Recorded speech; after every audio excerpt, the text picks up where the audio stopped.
Hi guys, welcome back. Happy Aloha Thursday. Yes, let's get rid of the glare here. Alright, much better, much better. So, I know I said I probably wasn't going to be back until next week or maybe even tomorrow, but as most of you may know who have had a job in construction know that sometimes you just don't always get back to work as soon as you want to. You have to depend on other people to make your job a little bit easier, and I can't really paint a wall that's not there. So another day off, so I thought I would jump on here and give you another video today. I really wasn't going to continue on with some of the videos that I posted earlier this week. I have a R. Kelly part 1 and the transgender children part 1. And of course, that would lead you to believe that there will be at least a part 2 for these videos. I was going to wait, just give people time to watch those videos and, you know, kind of see where the conversation goes from there. But I was asked a very interesting question on my channel the other day, and so I thought, let's just go ahead and address the question and just move right into part 2 of transgendered children. We're going to take it a step further, and we're also going to discuss personal and intimate relationships with transgenders. So just kind of putting that out there. I guess you have to kind of give these triggers or disclaimers before you like say things that are vulgar. And so I'll just put this out there too, that y'all know I got a dirty mouth, so I'll probably cuss a little bit, but that's just how I talk. Sorry. So I was asked if I am a tranny, and if that's like an offensive word, sorry. I am only just telling you what I was asked, and the question literally on my channel is tranny with a bunch of question marks. I answered back with a question mark because I was just kind of like, okay, tranny, like, could you elaborate here a little bit? Especially when it was under a video that wasn't even about transgender. So I guess I've been asked if I'm transgender, if I'm a transsexual, and the answer is no, I'm not. But thanks for asking. I'm not at all offended by the assumption or the question.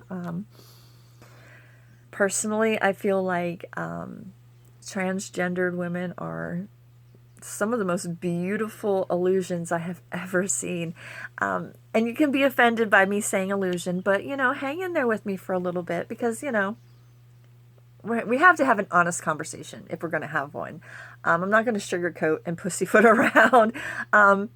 It's an illusion, okay? When you're a man and you're born with a penis and a chest, and there's no breasts or ovaries or anything that would allow you to nurture or give birth to a child, you're a man. And in order to be perceived as a woman, you have to put on the makeup. I won't necessarily say you have to dress girly because I know plenty of women who wear makeup and then wear jeans and t-shirts. So it's not even about the clothes as it is about looking at someone and determining male or female. And when a man wants to be conceived as a female, he has to put on an illusion. And the illusion is all in the makeup. And then, of course, some take it further and they will get surgery and they'll get implants and, you know, they'll chop off their penis and have a manufactured vagina put in its place. I mean, all of these things are to help with the illusion, to make you believe something that is... I'm sorry, I'm trying really hard here to say this and not come across like I'm some homophobe or transphobe or, you know, anything of the phobe family, because I'm not. But I'm just trying to have a truthful conversation here. And if that hurts your feelings and if it makes you mad and you're going to give me a dislike and all of that, I'm sorry. But let's have a conversation about it. If you don't like what I'm saying, if you think I'm wrong, if you think I need to be a little bit more educated in the matter, let's have a conversation. But in the meantime, bear with me as I try to get through this in the most, dare I say it, non-offensive way possible, because that's really not what I'm trying to do here. But we're really talking a lot more about just the man turning into the woman, and not so much about women trans into men. And let's be honest, that's because there's a whole different expectation, a whole nother level of you know what I mean here. I don't think I can articulate it right this second, but there's a difference between a woman telling another woman that even though she looks like a man, she used to be a woman, versus a man having to explain to another man that even though he sees a woman, he's really a man. So these really are two different conversations, because let's face it, women are kind of a little bit more understanding. I'm not saying that women have never been lied to or deceived by a woman who is now transgendered into a man, but let's be real. Most of the conversation is centered around the man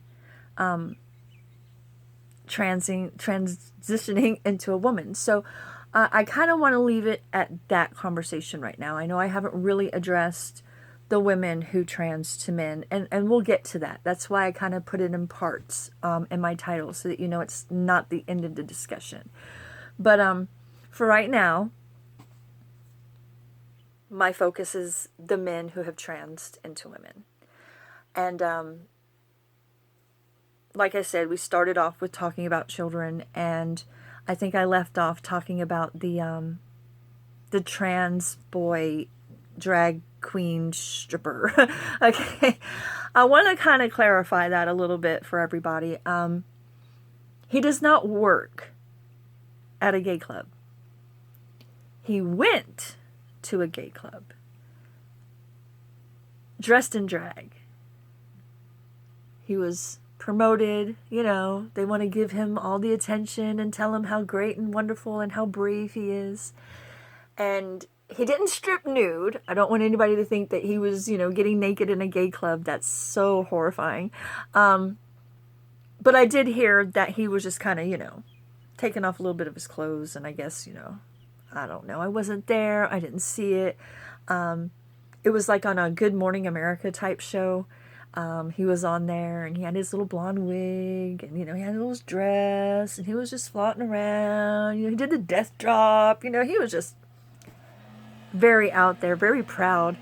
And I really just wanted to cry. I think I mentioned that in my last video. It just made me want to cry, because the world is a cruel, cruel place. And even though this kid is getting lavished with the love and the attention from people who are trying to support him in his decision, he's still a child. And that decision is going to follow him into adulthood.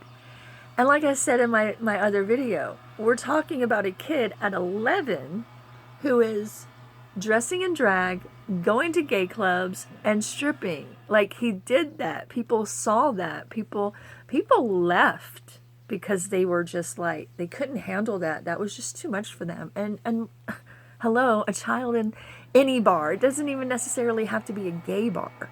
And I really question the people giving him money. I mean, that's kind of gross, you know? Like I said before, we're not going to promote Sally Q at 11 or 12 being a stripper. So why would we allow an 11-year-old boy to strip in a gay club because you think it's freeing and brave? They're children, okay? And what we need to remember is that we're not raising children. We're raising adults, okay? We're raising them to be adults. And when they're children, they still need guidance. They still need taught. And that's what we're here for. And if we're just going to allow our 11-year-old little boys who want to dress as girls go to a gay club and strip, I think we've pretty much thrown parenting out the window.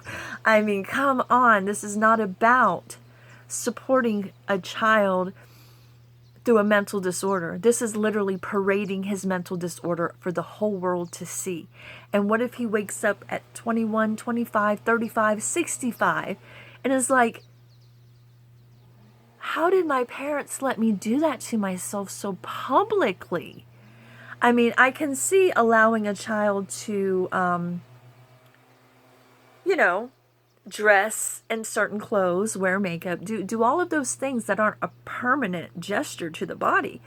But then to not only permanently disfigure yourself where everybody's going to see it forever, but then to publicly live your life out in the open for everybody to see at 11, there's a good chance at 25, 35, 65, you're going to look back on that and go, what the were my parents thinking? You know? So, I'm sorry, parading your kid around in gay parades, taking them to gay pride parades and trans parades and parading them across the stage, you know, for God and everybody to see and throw money at is disgusting. And that's not how we empower our children to be who they feel that they are. And to teach them that it's okay and that it's normal only sets them up for huge disappointment when they become an adult and then they realize that it's not as cut and dry and simple as that. You can't just lop off your penis, throw on some breasts, put on a wig, call yourself Sally, and then the whole world's like, what's up, girl? It's not going to happen with everybody. Not everybody has that level of, I won't say intellect because I don't really think it's a smart thing. It's just people have different moral values. And a lot of people have and let's not forget, it's science, guys. It's science. Like, if you're born with a vagina and ovaries, you have about a 99% chance of being able to have a baby. You know what I mean? Like, dudes can't do that. Dudes can't have babies, okay? I think there's even this person that's trying to do the first uterine transplant so that a man can. Another video. We're just gonna keep moving, okay? We're just gonna keep moving. So, when it comes to the children, we really still need to understand that we're raising them to be adults. They're little people, and in order to direct them in the right path so that they have a foundation for their future is really, really important. And to build that foundation off of a mental disorder and then to parade it around for everybody to see, I think you're doing a huge disservice to your child. And I personally think CPS should be coming and talking to you. I don't think they should be taking your kid away, and I don't think judges should be taking kids away, but I think you need somebody professional to tell you that this is just not going to be the right thing for your child. It might seem like it's okay today, but again, I mean, we tell people all the time to watch what they do because everything can be put on camera and nothing can be erased. And then we go and we promote that?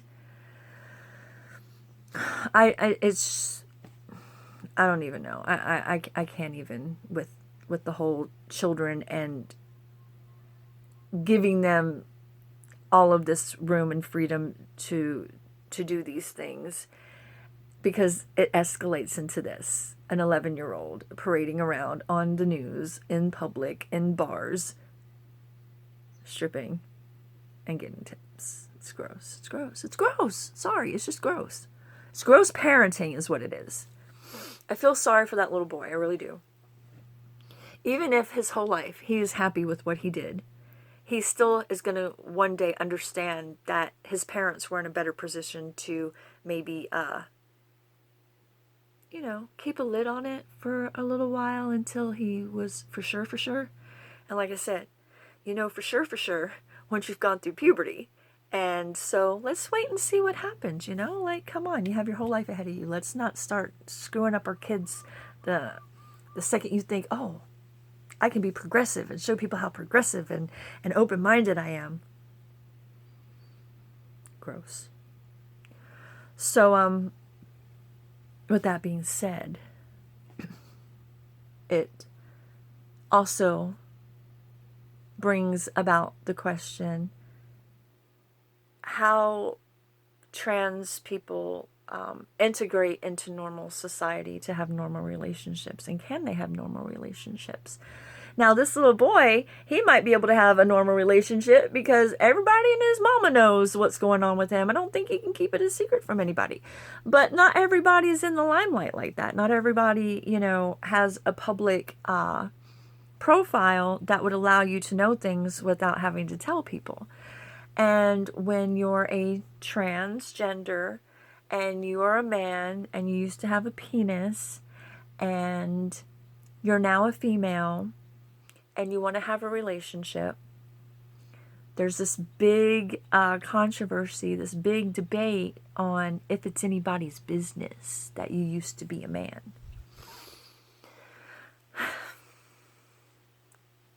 If you're transsexual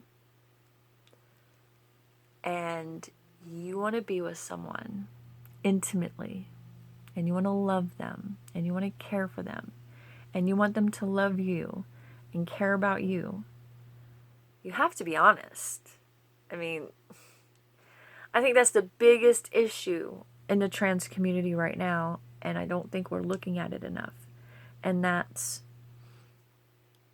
we're enabling a disorder to kind of take over people. But what happens once it's all done, it's all complete?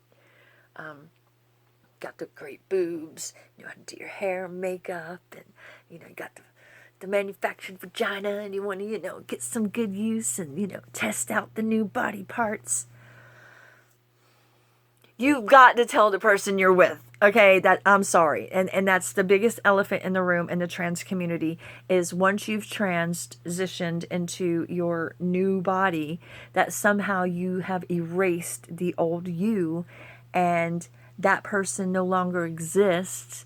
That person is basically dead, and it's no one's business that they used to be that person. Okay, if you're just my friend and we just kick it, and we watch, TV, and we go to the clubs and we hang out and, we talk on the phone and gossip all day, and you don't want to tell me you used to be a man, it's no sweat off my skin. You know what I mean? But if you're intimate with somebody and you're sleeping with someone and you're having a romantic relationship with someone, baby, you can't erase the man in you and act like he never existed and not give the person you're with the opportunity to know exactly who they're with. And I think that's one of the biggest reasons why the suicide rate in the trans community is still so high. Because there's somehow this idea that once you've done everything you need to do to make yourself feel complete and like you, that somehow you're just going to be all better and you're going to be cured. That's not the case. We've already talked about the fact that there are plenty of trans people in the community who wish they had never done it. And that it was a waste of time, and it didn't make them feel any better. And the reason why is because no matter what you do to yourself, you still have to acknowledge who you used to be. And I think that's where it's screwing people up, because they want to forget who they were. They don't even think that person was real.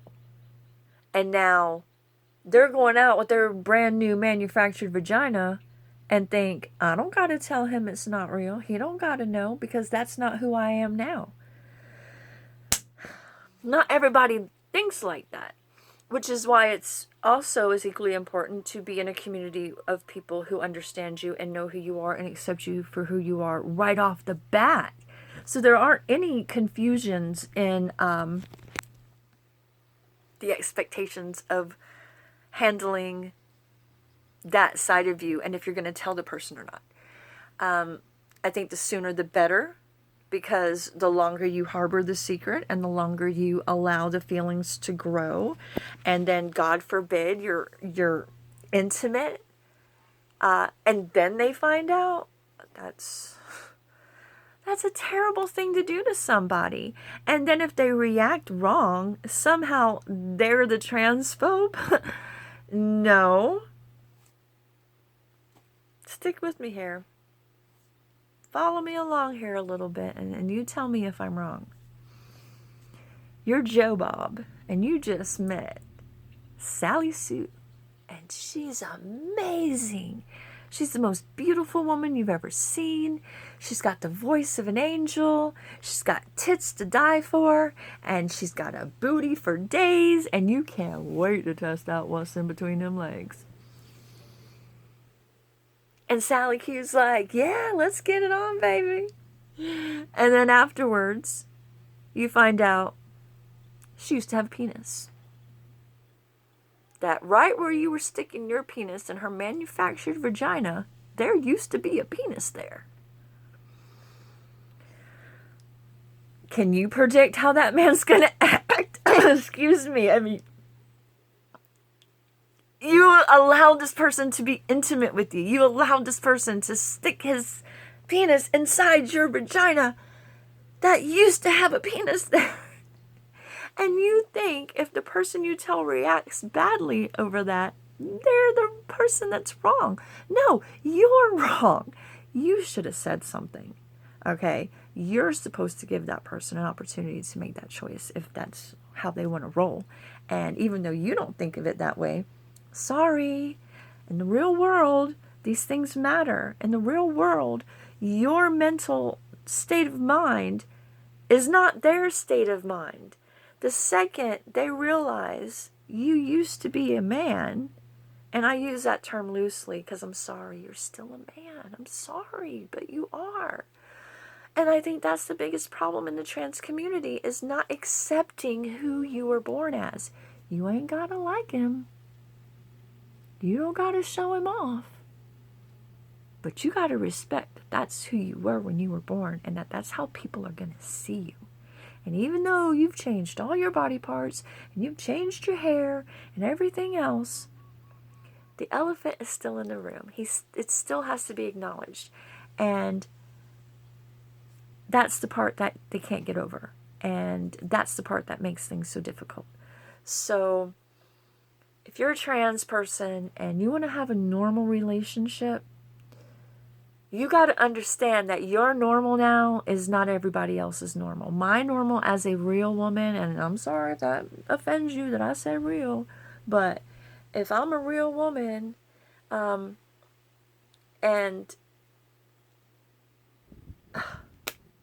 I just forgot where I was going with that. I ain't even gonna lie.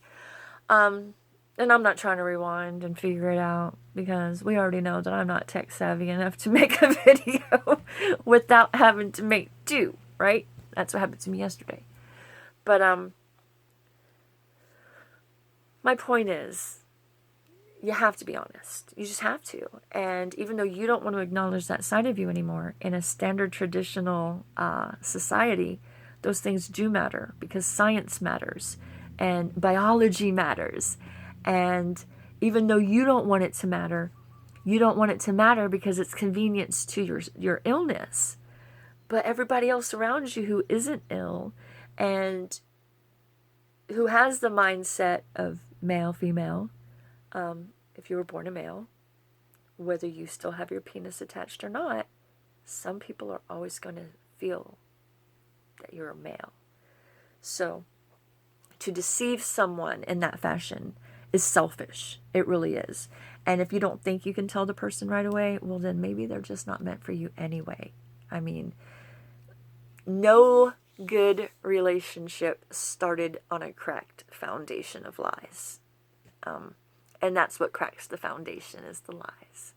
So when you're already starting out being a liar, and let's say that that's just not who you are, but you're just so afraid or just not brave enough to say it that you just keep it in. I mean, you have to accept who you are. You have to accept that somewhere in the brain is bent or broken or miswired and that is not your fault. And everybody in society isn't always going to understand. So the best thing that you can do is not just embrace the new you, but embrace where that you came from and don't be ashamed of it. And you're going to run across haters, of course, but every group of people has its haters. If you don't have any haters, you ain't doing it right, honey, right? So be honest. be honest, because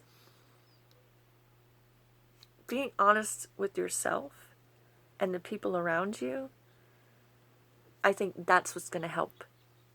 I don't think it's going to heal and fix, but you can at least have a better grasp and control over everything if you can accept the other side of you. Even though you might not like him, you have to accept him, and you have to let people know.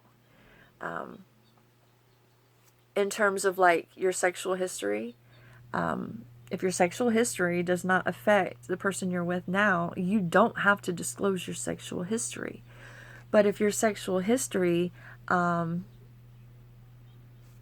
you caught AIDS, and let's face it, AIDS is incurable. I mean, we have cocktails of medicines that slow it, sometimes even stop it. But it's still a disease that can kill you. And if you have sex with someone knowing that you have AIDS and you don't disclose that to them, that's against the law. And we had to make that law because people were literally using their AIDS status to infect other people with the disease. It was a public health crisis. And I'm afraid that if more trans aren't honest with who they are, and they're not forthcoming with the people that they want to be intimate with, and we start to see this wave of people getting their asses beat and getting hurt and even possibly killed because they weren't honest, I would call that a public safety concern. And it's almost to the point that I think it almost should be illegal not to tell somebody. Again, only if you plan on being intimate with that person. You can severely, psychologically screw somebody up. I mean, again, let's take it back to the man who just had the most amazing experience with the most beautiful woman he'd ever, had the privilege of spending time with, and he finds out it's a man. I mean, you don't think he's going to question his judgment? You don't think he's going to question his sexuality? He's going to question many different levels of himself because he didn't know. If you didn't know in the beginning and you tell him, it's real quick. Okay, I didn't know, but now I know. Now I see. Versus spending time with this person, being intimate with this person and not knowing, and then finding out. It's like, wait a minute. How did you let me go so long? How did I go so long? How did I not know the difference? I mean, you don't think that wouldn't psychologically screw somebody up? You don't think that would throw them into a fit of rage, uncontrolled? We have crimes of passion. And I think anybody who is put in that position to be intimate with someone and then find out they're not even the sex that they said that they were, and they hurt you, it's a crime of passion. It really is. Because in that moment, their emotions have taken over. The situation is so mind-blowing and out of control. You go into a blind rage you can't even control. Why would you want to put somebody in that position? That's horrible. So there's plenty of reasons why you still have to be honest with the people that you're with. And as much as you would like to forget who you were, dismiss that part of you as if it was no big deal, you have to understand that not everybody can do that, and you have to respect and give people around you the choice. And even though you might not want to, it's part of the disorder. You know what I mean? Like, people can't get married and not tell someone that they're bipolar. You know what I mean? Like, there's certain things you just have to tell someone so that they can decide if that they want that in their life. Can I deal with a bipolar bitch? No. I'm out. Can I deal with the fact that my old lady used to be trans? No. I'm out. You have to give them that chance to make that decision. It's not all just about you. It's about the other person too, and they matter too. So that's what I have to say about that. Like I said, I was going to try to let the other videos have a chance to kind of, simmer and get some attention. But with being asked if I was, a transsexual, I thought, what a great way to open the door for the next part of the conversation. Later videos will be discussing women who trans into men, and we'll also be discussing what happens when a man becomes a woman and a woman becomes a man and they want to play sports, and how we have transsexuals in pageants and all of these other things that are happening with the transgender community trying to integrate in with the rest of us, and how that's going so far. So be looking for those videos probably sometime next week, where we'll be discussing transgenders and in sports. So tell me what you think. Leave me a comment. Give me a like, a dislike, and remember, as always, if you're going to dislike a video, I would love to hear from you. If you have a different view, or if you found something I said wasn't right, or you think that there's other things to consider, put them in the comments below and let's talk about it. Alright guys, I am coming back to you again in a little bit with another video, but for now, aloha, enjoy, and don't forget to subscribe. Later.